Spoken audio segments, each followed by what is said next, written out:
villages A and B are 40 kilometers apart. Okay, so you can see that there, and lie on a long straight road passing through a desert. Position vectors of A and B are denoted by little a, little b. So that's why now I've got the origin here as well, because remember, position vectors, okay, are describing the position of the two villages relative to the origin. So in other words, to get to A from the origin, I've got to go along little a. To get to village B from the origin, I've got to go along little b. Okay, so it says then, village C lies on the road between A and B at a distance of 4 kilometers from B. So if you think about it, if this is 40 kilometers, 4 kilometers from B then won't be, it'll be quite close to B, won't it? Okay, so that's where little c will be there. Okay, because it's only 4 kilometers away. And it says find the position vector of C, village C. So what we need is that there, isn't it? We need OC. Okay, that's what we need, the position vector of C there. Now to get OC, if you think about it, okay, well we can go O to A, yeah, plus then A to C. Okay, that's a way of working out the position vector of C. We can go OA, which I know is little a, and then A to C. Now I do not know A to C. Okay, I don't know what A to C is. However, I do know that A to C is on the same, it's the same path as A to B, isn't it? It's just not as far. Okay, so you'll have the same vector as A to B, but not quite as big, yeah? Because we don't want to go all the way to B, we want to sort of stop off at C. It's got the same direction of it. So what we can say is that AC is some fraction of AB. Okay, yeah, it's part of AB. Now what is the fraction? Okay, the way I sort of looked at it here is to realise to get from A to C, you've actually got to travel 36 kilometres, haven't you? Because we know it's 4 kilometres, C is, from village B, so that means there's 36 kilometres here. So in terms of a fraction, AC is like 36 out of 40, isn't it? Of AB, that's the sort of part of the journey you've got to go. AB is 40 kilometres, you want 36 out of 40, which cancels down to 9/10. So AC will be 9/10 of AB. Okay. Now we know OA is little a, and then we know AB. Okay. Well, we can work out AB. Remember, to get from A to B, you need to go A to O, which is minus A, and then O to B, which is plus B. So A to B is B minus A. So you get there. If we multiply out that bracket, 9/10 B minus 9/10 A, and that will become 1/10 A plus 9/10 B. Okay? Right, so village D, it says, has a position vector 2/9 A, 5/9 B. Explain why village D cannot possibly be on the straight road passing through A and B. Okay, so suppose, alright, let's just draw another sketch here. Suppose village D is, say, somewhere here, right? Between A and B here. Okay, so what we'll do now is we'll just consider village D in a general sort of position, right? Okay, anywhere here. Okay, I'm not going to take much notice to this for a minute, right? Come back to that in a moment.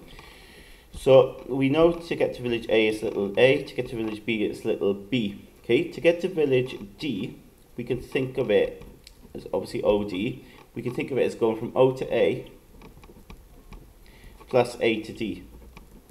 Yeah? So that's the approach, like we just took before.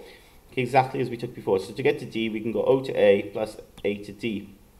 However, we know what O to A is, and we know it's little a, so I can write that in a minute. But we know as well A to D is like a fraction of A to B.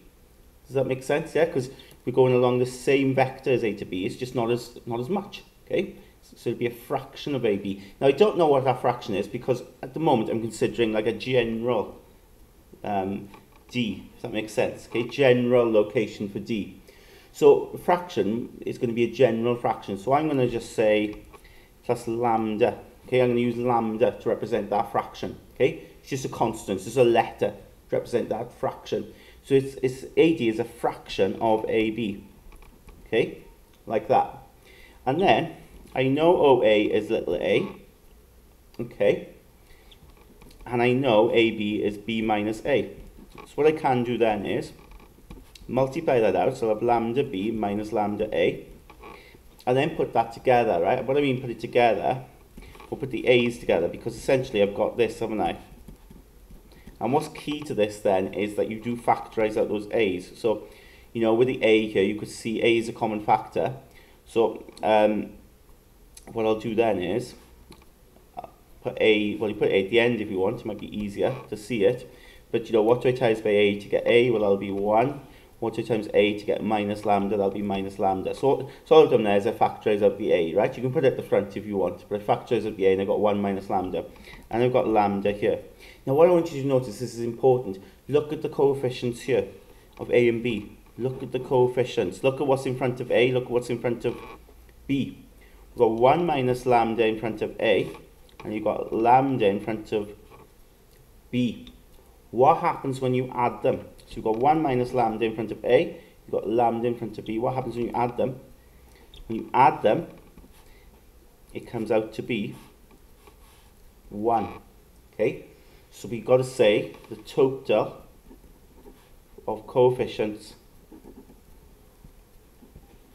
of a and b must equal 1 if the point lies between them, yeah? If D lies on line A to B. Okay, so total of the coefficients of A and B must equal 1. They must total 1, because lambda can be anything, remember.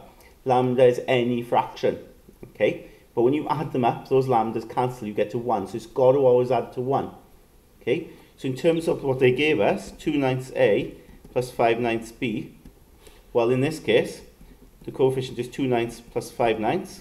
That adds up to 7/9. That's not equal to 1. So therefore, D is not on line AB. Okay? And you know what? We can even check previous point before, and look, if you add them up, okay, for village C, that adds up to 1, doesn't it? So it works then, it'll always work.